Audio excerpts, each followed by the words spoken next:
할렐루야, 거룩한 주일입니다. 이 시간 온만 다해 하나님께 예배로 나가시겠습니다. 다 함께 기도하시겠습니다. 오직 여호와는 그 성전에 계시니 온 땅은 그 앞에서 잠잠할지니라. 하나님은 여기시니 예배하는 자가 영과 진리로 예배할지니라. 찬송과 영광을 받으시기에 합당하신 하나님, 거칠고 험한 세상에서 목자 없는 양같이 방황하던 우리가 주님께서 베푸실 은혜를 사모하며 주일 예배를 드립니다. 주님께서 복을 주시려고 구별하신 날에 몸과 마음을 온전히 들여서 예배하오니 기쁘게 받아 주시옵소서. 예배하는 우리로 주님께서 베풀어 주신 날개 아래서 평안과 기쁨을 누리게 하시며 목자이신 주님의 음성을 따라 푸른 초장과 실만한 물가로 인도함을 받게 하옵소서. 신령한 말씀을 채우사 우리의 심령을 배부르게 하시며 참된 만족을 누리게 하옵소서. 예수님의 이름으로 간절히 기도드립니다. 아멘.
죄악들로 말미암아 우리의 성전이 무너졌습니다. 이 시간 우리의 모든 죄악을 예수 그리스도의 은혜 앞에, 사랑 앞에, 십자가 앞에 고백하며 나가시겠습니다. 다 같이 기도하시겠습니다.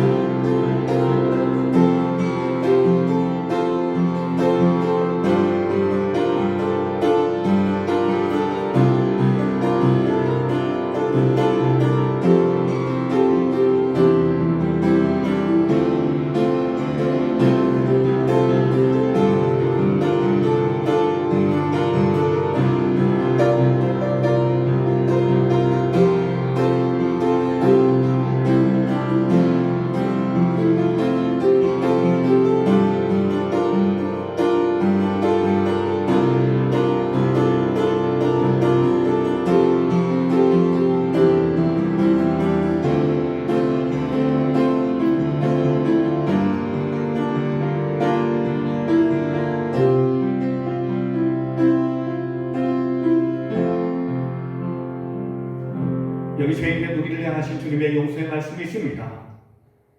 하나님이 그들이 행한 것 곧 그 악한 길에서 돌이켜 떠난 것을 보시고 하나님의 뜻을 돌이키사 그들에게 내리리라고 말씀하신 재앙을 내리지 아니하시리라. 주님께서 우리의 모든 죄를 용서하셨습니다. 기쁘고 힘차게 찬양으로 나가시겠습니다.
교도문 30번 시편 67칸의 말씀입니다. 하나님은 우리에게 은혜를 베푸사 복을 주시고 그의 얼굴빛을 우리에게 비추사 주의 도를 땅 위에 주의 구원을 모든 나라에게 알리소서.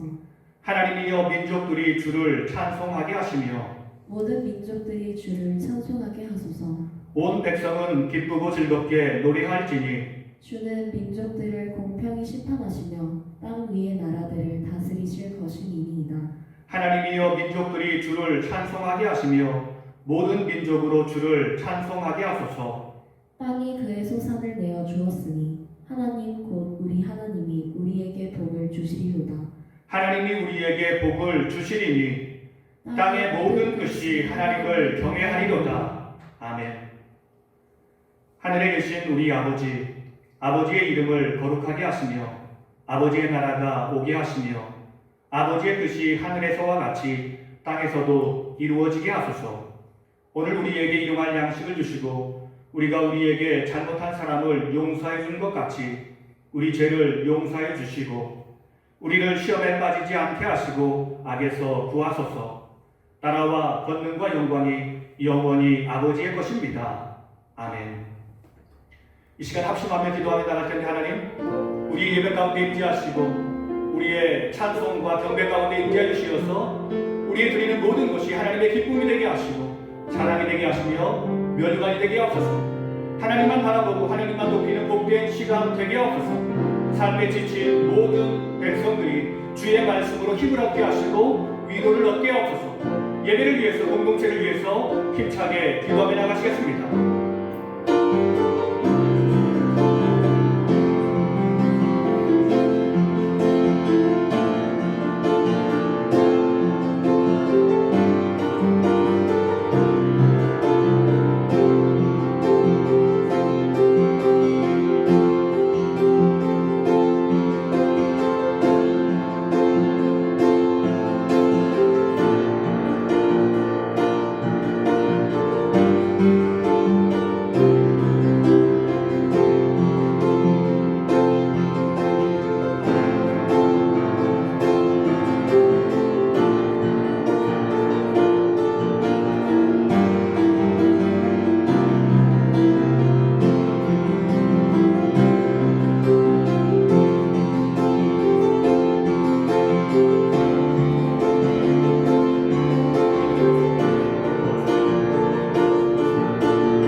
살아계신 예수님의 이름으로 감사하며 기도드립니다.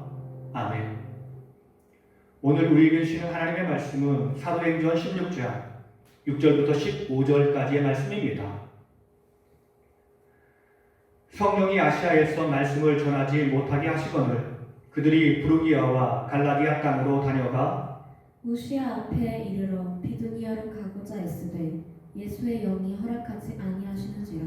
무시아를 지나 드로아로 내려갔는데 밤에 환상이 바울에게 보이니 마게도냐 사람 하나가 서서 그에게 청하여 이르되 마게도냐로 건너와서 우리를 도우라 하거늘. 바울이 그 환상을 보았을 때 우리가 곧 마게도냐로 떠나기를 힘쓰니 이는 하나님이 저 사람들에게 복음을 전하라고 우리를 부르신 줄로 인정함이로라. 우리가 드로아에서 배로 떠나 사모드라게로 직행하여 이튿날 네아폴리로 가고 거기서 빌립보에 이르니 이는 마게도냐 지방의 첫 성이요 또 로마의 식민지라. 이 성에서 수일을 요하다가 안식일에 우리가 기도할 곳이 있을까 하여 문밖 강가에 나가 거기 앉아서 모인 여자들에게 말하는데 두아디아 시에 있는 자세 목감 장사로서 하나님을 섬기는 루디아라 하는 한 여자가 말을 듣고 있을 때 주께서 그 마음을 열어 바울의 말을 따르게 하신지라. 그와 그 집이 다 세례를 받고 우리에게 청하여 이르되 만일 나를 주 믿는 자로 알거든 내 집에 들어와 유하라 하고 강권하며 머물게 하니라. 아멘. 사랑하는 가족들과 인사 나누겠습니다. 하나님이 우리와 함께 하십니다. 하나님이 우리와 함께 하십니다. 부르심을 받은 바울. 사도행전은 크게 두 부분으로 나누어 볼 수 있습니다. 이것을 인물 중심으로 나누어 보면 전반부는 베드로가 중심 인물이고 후반부는 사도 바울입니다. 사도행전 1장에서 12장까지는 베드로가 중심 인물이 되어서 예수 그리스도의 십자가의 복음, 부활의 능력을 세상에 전파하는 이야기를 기록하고 있습니다. 그 대상은 예루살렘 사람들이고 유다와 사마리아 사람들이었습니다. 그런데 13장부터 28장까지는 사도 바울이 중심이 되어서 복음을 이방 사람들에게 전하며 땅끝까지 복음을 전하는 모습을 기록하고 있습니다. 이 두 사람을 연결해 주는 그 사건은 사도행전 10장과 11장에 기록된 이방인 고넬료가 구원받은 사건입니다. 이 일은 주님께서 놀랍게 계획하시어 사도 베드로를 통해 이루신 놀라운 기적의 역사입니다. 주님이 강권적으로 이 일을 이루셨기에 사도들은 그것을 믿음으로 받아들였고 이제 이방인들에게도 복음을 전할 수 있다라고 생각했던 것입니다. 주님은 특별히 이방인의 선교를 위해서 사울을 선택하셨고 그를 통해 하나님 나라를 확장해 나가셨습니다. 바울은 길리기아 다소 출신의 사람입니다. 그는 율법에 정통한 사람으로서 율법에 최선의 노력을 다하며 사는 바리새인이었으며 율법주의자였습니다. 그의 나이는 아마 예수님과 10살 정도 차이가 있다고 이야기합니다. 예수님이 십자가에 돌아가시고 그 후 3, 4년 정도를 사울은 예수 믿는 사람들을 핍박하기 위해서 열심히 봉사하며 헌신했던 사람입니다. 이것이 하나님의 뜻이고 하나님의 영광을 선포하는 일이라고 생각하며 열심히 일하였던 것입니다. 그 일을 위해서 다메섹으로 가던 도중 사울은 예수님을 만났습니다. 그때가 주 34년경입니다. 그렇게 그는 변화되었습니다. 복음을 믿지 않던 사람에서 이제 복음을 믿는 사람으로, 예수 그리스도와 성도들을 핍박하던 사람에서 이제 예수 그리스도를 증거하며 예수 그리스도를 위해서 헌신하며 교회를 세우는 사람으로 변화되었습니다. 사울은 예수 그리스도를 믿고 난 후에 바로 예루살렘 공동체 안으로 들어가 곧 사도들과 교제하며 아름다운 만남을 이룬 것은 아니었습니다. 그는 주님을 만난 후에 바로 광야로 나아갔습니다.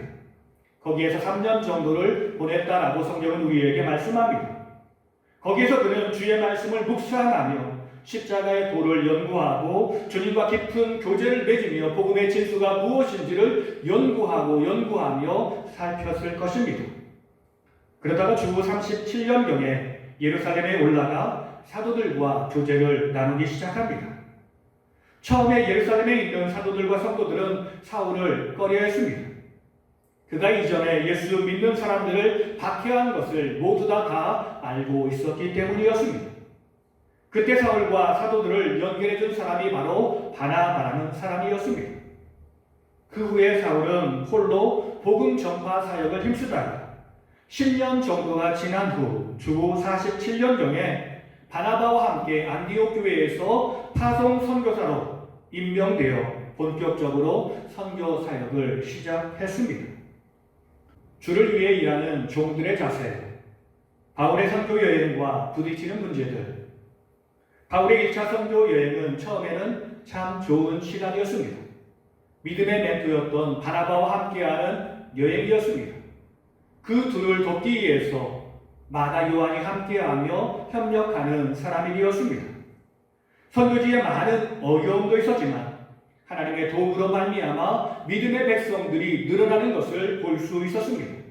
하나님의 교회가 없던 곳에 교회가 세워지게 된 것입니다. 이것이 바로 전도자들에게 큰 기쁨이 되는 것입니다. 그런데 문제가 생겼습니다. 믿음이 약했던 마가 요한이 선교의 일이 너무 힘들다고 하여서 도중에 포기하고 돌아가 버렸습니다. 이것이 바울에게는 큰 상처가 되었습니다. 이 문제는 2차 선교 여행을 할 때 문제가 되었습니다. 바울과 바나바는 1차 선교 여행을 잘 마치고 2차 여행을 준비했습니다. 그때 선교 여행에 동참하려고 하는 사람이 있었는데 그는 1차 선교 여행 도중에 포기하고 돌아간 마가 요한이었습니다. 바울은 이렇게 약한 사람은 데리고 갈 수 없다라고 이야기합니다. 그런데 바나바와 마가 요한은 친척 관계가 있었기 때문에 그럼에도 데리고 가야 한다고 바나바는 주장했던 것입니다. 이 다툼으로 인해 2차 선교 여행은 혼란에 빠졌습니다. 결국 바나바와 바울은 함께 하지 못했고 바나바는 마가 요한을 데리고 선교 여행을 떠났고 바울은 실라를 데리고 2차 선교 여행을 떠났습니다. 바울의 마음은 조금 무거웠습니다. 그럼에도 주의 나라를 위해 힘을 내어 주의 일을 감당하려 했습니다. 이번 2차 선교 여행의 목표는 1차 선교 여행에서 교회를 세웠는데 그들에게 믿음을 더해주고 또 새로운 지역을 찾아가서 주의 교회를 세우는 일이었습니다. 그런데 문제가 생겼습니다. 6절과 7절은 이렇게 말씀하십니다. 성령이 아시아에서 말씀을 전하지 못하게 하시거늘 그들이 부르기아와 갈라디아 땅으로 다녀가 무시아 앞에 이르러 비두니아로 가고자 했을 때 예수의 영이 허락하지 아니하시는지라. 주의 일을 하는데 일이 잘 진행되지 않습니다. 바울은 진심으로 주님을 사랑했던 사람이었습니다. 주님을 위해서 자신의 몸을 아끼지 않고 헌신한 사람이었습니다. 그가 계획하고 하려는 모든 일들은 주의 영광과 주의 나라를 확장하려는 일들이었습니다. 바울은 오직 그 한 생각만 가지고 주를 위해 헌신했습니다. 그런데 일이 되지 않습니다. 소아시아 지역을 방문하려 했는데 일이 착착 진행되지 않았습니다. 누군가 맡고 있는 느낌이었습니다. 왜 그런 것일까요? 무엇이 잘못되었으며 누가 잘못한 것일까요? 사람들은 이런 일이 생기면 그렇게 생각할 때가 많이 있습니다. 마치 주님의 제자들이 날 때부터 소경된 사람을 보고 그 사람은 누구의 잘못 때문입니까? 자신의 잘못입니까? 아니면 부모님의 잘못입니까? 라고 말하며 원망할 대상을 찾은 것처럼 우리도 일이 되지 않을 때는 무언가 원망할 대상만 찾고 있을 때가 많습니다. 이것이 우리의 연약함입니다. 교회가 어려움에 빠지고 힘들 때가 어느 때입니까? 바로 일이 착착 진행되지 않을 때입니다. 그때 사람들은 이렇게 된 데에 따른 책임을 물으려 합니다. 성도들이 일이 잘 진행되지 않으면 목사가 기도하지 않았기 때문이라고 이야기하는 사람들도 있습니다. 교회가 부흥하지 못하면 목사가 부족하기 때문이다라고 말하는 사람들도 있습니다. 아니면 어떤 성도가 잘못해서 그런 사람들 때문에 일이 되지 않는다라고 이야기하는 사람도 있습니다.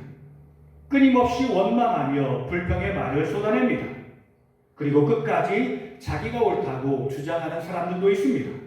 그러나 우리는 그렇게 하면 안 됩니다. 우리의 꿈과 우리의 계획이 이루어지지 않는다 할지라도 주님은 우리를 위해서 지금도 일하고 계시다라는 것을 우리는 기억해야 합니다. 우리를 향한 다른 뜻이 있을 수도 있다는 것을 우리는 기억해야 합니다. 그런 시기일수록 우리는 원망과 불평에 힘을 쏟아내는 것이 아니라 주님을 바라보고 기도하며 주님께 집중하는 시간을 보내야 합니다. 바울은 끊임없이 기도하던 중에 이 일에 무언가 주님의 뜻이 있음을 알게 되었습니다. 7절은 이렇게 말씀하십니다.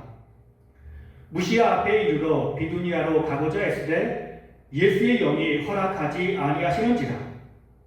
이 일을 어렵게 하는 그분은 바로 예수의 영이라고 말씀하고 있습니다. 곧 주님께서 무엇인가 다른 뜻을 가지고 계신다라는 말씀입니다. 그래서 바울은 끊임없이 기도했습니다. 그러자 주님은 새로운 길을 열어주셨습니다. 9절의 말씀입니다. 밤에 환상이 바울에게 보이니 마게도냐 사람 하나가 서서 그에게 청하여 이르되 마게도냐로 건너와서 우리를 도우라 하거늘. 주의 종들은 겸손히 기도하며 주와 동행해야 합니다. 나의 꿈과 계획이 앞서 나가면 안 되는 것입니다. 그렇다고 나의 꿈과 계획이 주님이 원하시는 그 지점에서 너무 멀리 떨어지지 않도록 우리는 깨어 있어야 합니다. 주님이 말씀하시면 우리는 언제든지 즉각적으로 아멘으로 순종하며 나가야 합니다. 우리는 주의 말씀에 겸손히 순종해야 한다는 것을 잘 알고 있습니다. 그런데 사람들과 관계 속에서 어떤 것이 주님의 뜻이냐라고 물어볼 때가 많이 있습니다.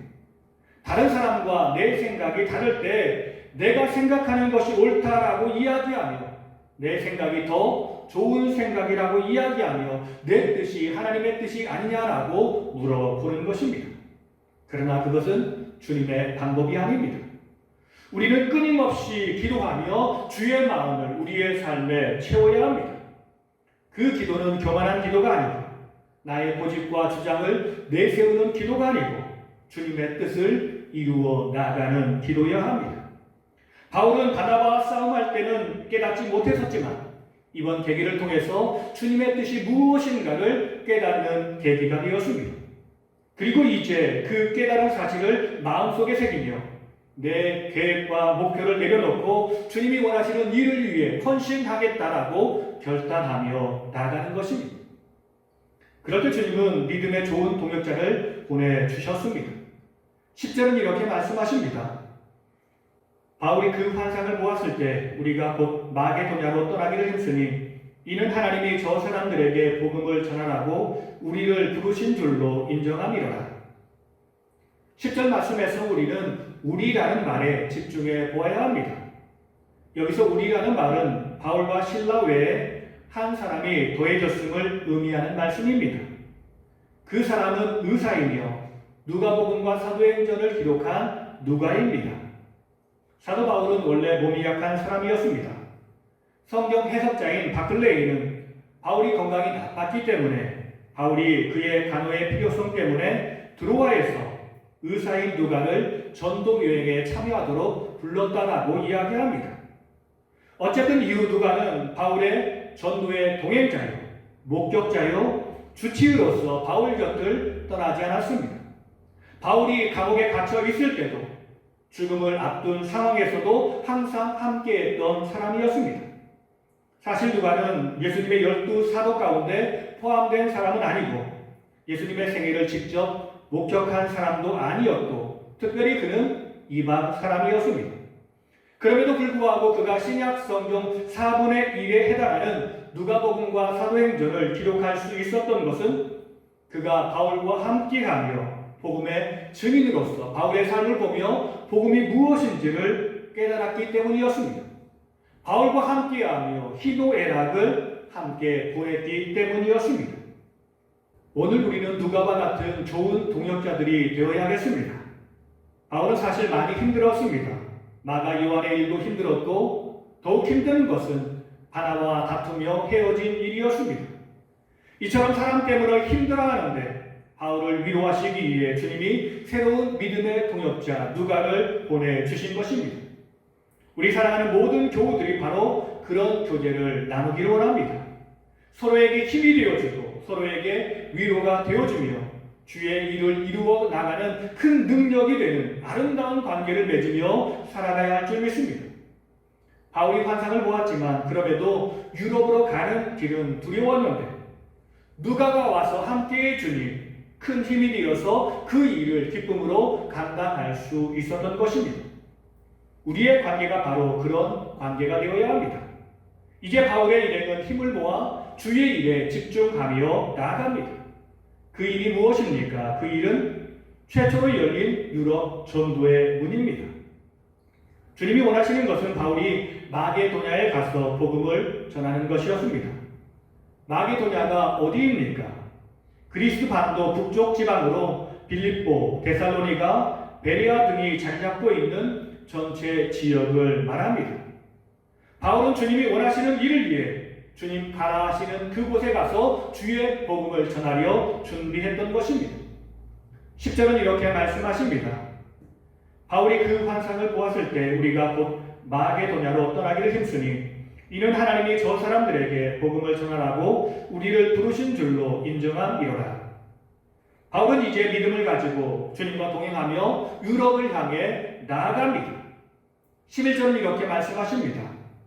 우리가 드로아에서 배로 떠나 사모드라게로 직행하여 이튿날 네아폴리로 가고 바울은 드로아항을 떠나서 직행하여 사모드라게로 나아갑니다. 우리는 배가 직행한다라는 말을 쉽게 받아들이지만 사실 그 당시 항해 기술로는 굉장히 어려운 힘든 일이라고 합니다. 그럼에도 하나님의 뜻에 순종하는 바울 일행과 그 걸음을 인도하시는 하나님의 섭리와 능력을 상징적으로 직행한다라는 말로 표현하고 있는 것입니다. 그들은 작은 섬 사모드라게에 도착하고 이어서 네아폴리라는 도시로 나아갑니다. 네아폴리라는 말은 신도시라는 의미를 가지고 있습니다. 이곳은 이 성보다 16km 내륙에 위치하여 상업 중심지였던 빌립보의 외항의 역할을 감당하던 곳이었습니다. 곧 바울의 일행은 빌립보를 향하였고 이제 유럽의 첫 성인 빌립보에 도착한 것입니다. 12절은 이렇게 말씀하십니다. 거기서 빌립보에 이르니 이는 마게도냐 지방의 첫 성이요 또 로마의 식민지라. 이 성에서 수일을 유하다가 선교를 향한 하나님의 열망. 하나님은 준비된 자를 선교의 일에 사용하십니다. 주님의 제자들이 성령의 임재를 경험했습니다. 그리고 주의 복음을 세상에 전파하기 시작합니다. 그럼에도 그들에게는 한계가 있었습니다. 그들은 평생 자기가 사는 지역에만 살던 사람들이었습니다. 그들은 디아스포라가 아니었습니다. 주님은 이방 사람들에게 복음을 전하기 위해 이방 사람들의 언어와 생활 습관을 잘 아는 사도 바울을 사용하셨습니다. 누구나 세계 선교를 할 수 있는 것이 아닙니다. 언어를 알아야 하고 문화를 알아야 하는 것입니다. 바울은 그런 면에서 준비된 사람이었습니다. 주님은 주님의 일을 이루기 위해서 준비된 사람을 사용하십니다. 오늘 우리는 무엇을 위해 준비된 사람입니까? 사실 많은 사람은 이방 언어에 대해서 잘 알지 못하고 다른 인종에 대해서도 잘 알지 못하고 많은 것들을 알지 못하며 생활합니다. 그런 사람들이 세계 선교를 꿈꾸며 나아갈 수는 없는 것입니다. 오늘 우리가 해야 할 일은 무엇입니까? 주어진 삶의 자리에서 최선을 다하는 것이 우리의 책무입니다. 내가 사는 삶의 자리가 선교지이며 조금 더 나아간 자리가 우리의 선교지입니다. 우리의 가정이 선교지이며 우리의 지역이 우리의 선교지이며 조금 나아가 우리의 지방이 우리의 선교지입니다. 우리는 먼저 그 선교지에서 최선을 다하는 삶을 살아야 할 줄 믿습니다. 바울은 이제 유럽의 복음을 전하는 첫 번째 사람이 되었습니다. 오순절날 성령이 임한 직후에 어떤 사람은 자기가 살던 이방 땅으로 돌아가 교회를 세우며 믿음의 생활을 한 사람들도 있었습니다. 그렇게 세워진 교회가 로마 교회입니다. 그러나 바울 당시는 거의 모든 땅이 주의 복음을 알지 못하는 그러한 땅이었습니다. 거기에서 바울은 자신의 목숨을 걸며 복음을 전하려고 노력하며 헌신하는 삶을 살았던 것입니다. 지금으로부터 약 140년 전에 자신의 모든 사생활을 버리고 아주 작은 아시아의 최빈국에 찾아와서 목숨을 버렸던 언더우드 선교사를 비롯해서 수많은 선교사들처럼 죽으면 죽으리라는 각오를 가지고 바울은 그 선교지를 향해 나아가고 있는 것입니다. 그런데 지금 세상은 많이 달라졌습니다. 지금은 세계 어느 곳을 가든지 복음이 다 전파되었습니다. 그러므로 우리가 먼 이방 땅에 직접 가서 복음을 전한다는 것은 아주 특별한 이야기입니다. 그것보다는 먼저 가서 복음을 전하는 사람들을 위해서 기도하고 물질적으로 후원해야 합니다. 그리고 우리의 삶의 자리가 선교지임을 우리는 기억하며 주의 나라를 위해 말씀으로, 삶으로 선교하는 일이 필요한 것입니다. 바울은 우리와는 전혀 다른 세상, 한 번도 복음이 전해지지 않는 세상 가운데서 복음을 전하려 헌신했던 사람이었습니다. 그의 선교의 방법은 무엇입니까? 바울의 선교 전략. 13절은 이렇게 말씀하십니다. 안식일에 우리가 기도할 곳이 있을까 하여 문 밖 강가에 나가 거기 앉아서 모인 여자들에게 말하는데, 바울은 사람들의 이전 신앙의 기반을 잘 활용하고 있습니다. 바울이 예배를 드리려 했던 날은 안식일이라고 성경은 말씀하고 있습니다. 사실 기독교인들은 예수님이 부활하신 이후에 안식일보다는 주일을 더 중요하게 생각했습니다. 그럼에도 초기 기독교인들은 안식일을 포기하지 않았고 안식일과 주일에 예배를 드렸다고 합니다. 이것은 전통과 습관에 따른 것도 있었지만 안식일에 회당을 찾아가서 주의 말씀을 전하려는 의도 또한 포함되어 있었습니다. 곧 하나님의 말씀을 아는 사람들에게 복음을 효과적으로 전할 수 있다는 것을 생각한 것입니다. 이 방법은 보통 이단자들이 사용하는 방법입니다. 이단자들은 불신자들보다는 기독교인들을 찾아가 자신의 진리를 전하려 합니다. 왜냐하면 기독교인들은 성경에 기초가 있는데 자신의 교리로 그들을 설득할 수 있다고 생각하기 때문에 그렇습니다. 바울은 그러한 의미에서 회당을 찾았고 회당이 없자 기도처를 찾았습니다. 그런데 그 기도처가 없자 유대인들이 안식일에 기도하는 곳은 바로 강가 근처라는 사실을 기억하며 거기에 가면 분명히 유대인들이 있을 것이고 이방인이라 할지라도 그는 유대교를 믿는 이방인임을 알고 그곳을 찾아간 것입니다. 상대방의 문화를 알고 그 문화의 관점에서 우리 기독교를 설명하려 했던 것입니다. 우리 믿음의 선배들은 초창기 교회를 세워나가면서 말씀 집회 곧 부흥회를 많이 했습니다. 그리고 그 집회를 준비하는 과정에서 많은 기도가 필요했습니다. 그런데 기도는 한국 사람들과 때려야 뗄 수 없는 밀접한 관계를 맺고 있습니다. 왜냐하면 한국 사람들, 특별히 한국의 어머니는 가정을 위해서, 자녀를 위해서 이른 새벽에 정한수 한 그릇을 떠다 놓고 기도하는 습관이 있었기 때문이었습니다. 우리의 믿음의 선배들은 이것을 교회로 들여와 새벽 기도를 하기 시작했습니다. 어느 나라에서도 없는 새벽 기도를 한 것입니다. 그런데 성경에는 예수님이 새벽 곧 미명에 기도하셨다는 말씀이 기록되어 있습니다. 그것에 힘을 내어 한국 기독교인들은 새벽에 모였고 기도했으며 주님께 모든 것을 맡기며 간구하며 주님과 동행하는 삶을 살았습니다. 이 기도와 이 모임이 한국 교회에 부흥을 가져왔다는 것을 우리는 부인할 수 없습니다. 우리는 이처럼 전도 대상자의 믿음의 상태와 문화를 잘 파악하고 접근한다면 우리는 효과적으로 복음을 전할 수 있을 것입니다. 그러한 의미에서 우리는 먼저 주님을 믿다가 실망하고 교회를 떠난 사람들을 찾아가야 합니다. 최근의 통계를 보고 저는 깜짝 놀랐습니다. 그것은 10대의 70%가 무교라고 대답을 했던 사실입니다. 저희 세대만 하더라도 기독교 인구의 비율이 전체 인구의 30%를 넘는다라고 말했습니다. 그런데 지금 아이들은 거꾸로 되었습니다. 이제 10명 중 1명 정도만 교회에 나오는 사람들입니다. 이전에는 수많은 사람들이 교회로 모였었는데 여러 가지 이유를 들어 그들이 교회를 떠났습니다. 그들이 교회를 떠난 이유가 무엇입니까? 그것은 진리의 문제가 아닙니다. 예수 그리스도의 복음이 잘못되었기 때문이 아니었습니다. 먼저 믿은 우리가 잘못을 했기 때문이었습니다. 그런 의미에서 우리는 회개하는 마음으로 그들을 찾아가야 합니다. 그 사람들에게 찾아가 그들에게 위로를 주고 힘을 주어야 합니다. 그래서 다시 말씀으로 주의 사랑으로 회복되어 새로운 인생을 살 수 있도록 우리는 그들을 인도해 주어야 합니다.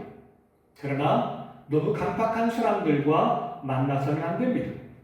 그들에게 아무리 복음을 전한다 할지라도 그들의 마음은 쉽게 변하지 않을 것이기 때문에 그렇습니다. 그렇게 우리가 최선을 다해 나아가면 주님은 루디아와 같은 좋은 사람을 만나게 하실 것입니다. 유럽 선교의 첫 열매 루디아 14절과 15절은 이렇게 말씀하십니다.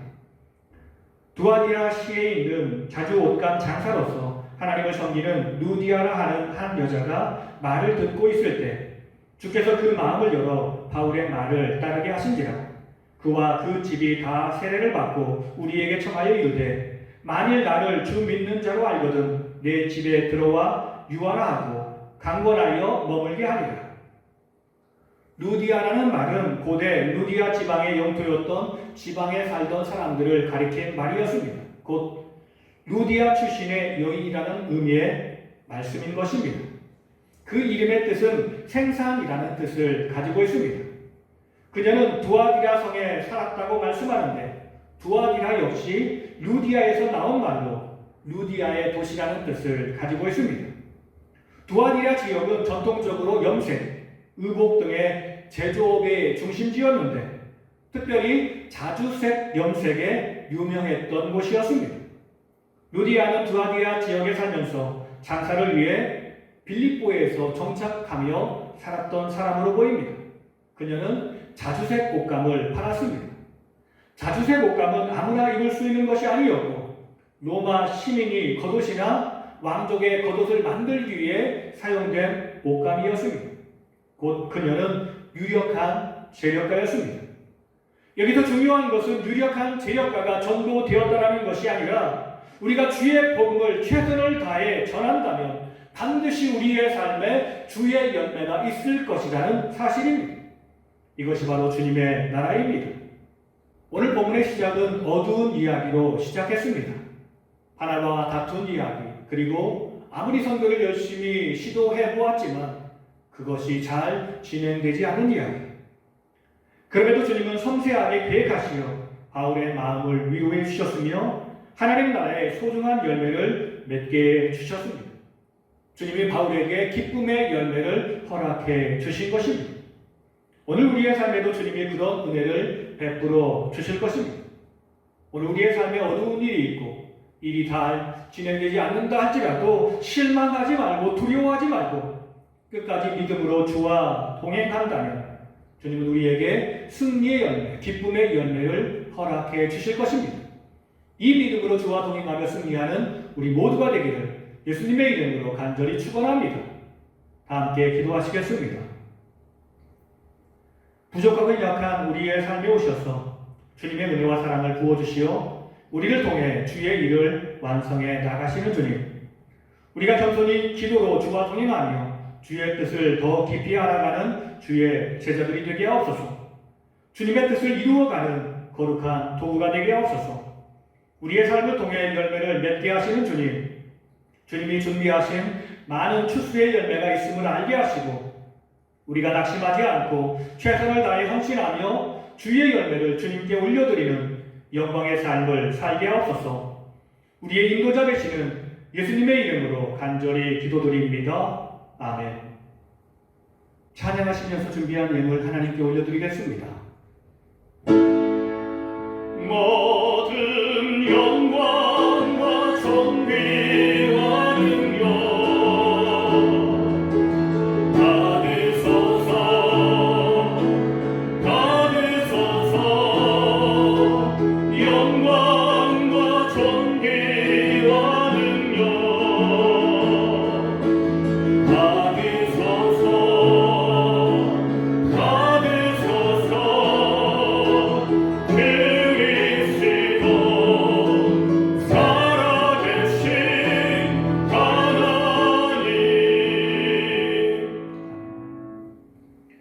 우리를 진심으로 사랑하시어 우리의 삶에 풍성한 열매를 주시는 주님, 진심으로 감사드립니다. 특별히 우리의 삶을 통해 주의 나라가 확장되도록 인도해 주신 주님, 다시 한번 진심으로 감사드립니다. 모든 것이 주님의 힘과 능력으로 이루어진 일이며 주의 은혜로 이루어진 것임을 알고 더욱더 감사로 주 앞에 나아가고 주님을 믿는 믿음으로 주 앞에 나아갑니다. 우리의 믿음과 감사와 헌신을 주님 기쁘게 받아주시고 더욱더 크신 은총과 사랑과 축복을 우리의 삶에 부어 주시옵소서. 주여, 이 시간 특별히 기도하는 것은 병든 믿음의 동역자들을 위해 기도하오니 모든 병을 예수 그리스도의 보혈의 능력으로 성령님의 권능의 손길로 치유하시고 회복시켜 주시옵소서. 주의 능력과 은혜를 세상에 선포해 주시옵소서. 마음의 무거운 짐을 지고 가는 주의 백성들의 모든 무거운 짐을 주님이 대신 지시어서 그들이 삶의 모든 문제를 해결하고 가벼운 마음, 기쁜 마음으로 주와 동행하며 살게 하옵소서. 날마다 새롭게 하시는 주님의 은혜를 경험하길 원합니다. 우리를 사랑하시는 예수님의 이름으로 감사하며 기도드립니다. 아멘. 다시 한번 사랑하는 가족들과 인사 나눌 때 주님 때문에 기쁨으로 헌신합니다. 주님 때문에 기쁨으로 헌신합니다. 우리가 항상 주를 위해서 기쁨으로 헌신해야 할 줄이 있습니다. 마지막 찬양 올려드리겠습니다.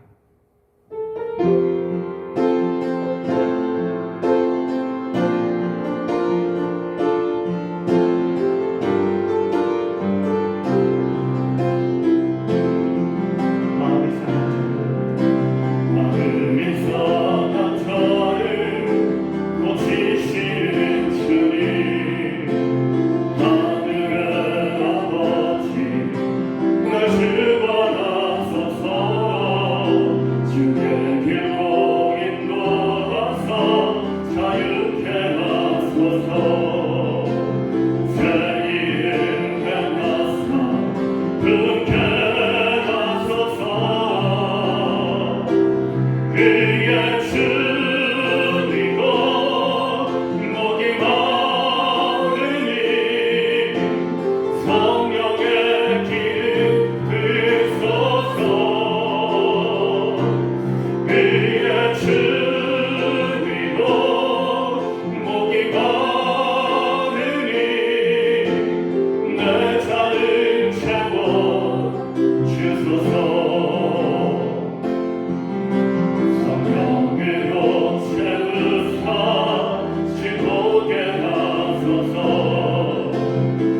우리 구주 예수 그리스도의 은혜와 아버지 하나님의 무한하신 사랑과 성령님의 감화, 감동, 교통하심이 우리는 연약하고 우리는 부족하여 실수하고 넘어지지만 그럼에도 불구하고 주님의 놀라운 능력과 은혜로 우리의 앞길을 환하게 열어주시는 그 하나님의 놀라운 능력과 은혜를 기억하며 날마다 주와 동행하며 살길 원합니다.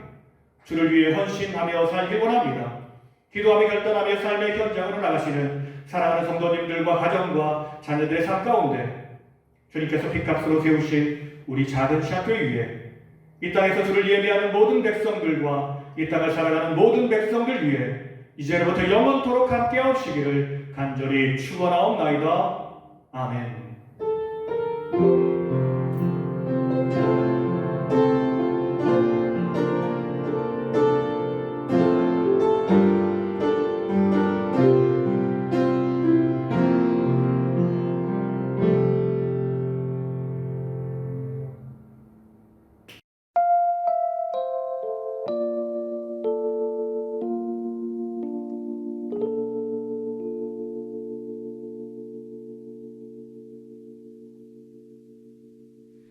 마음이 상한 자를 고치시는 주님, 하늘의 아버지 날 주관하소서.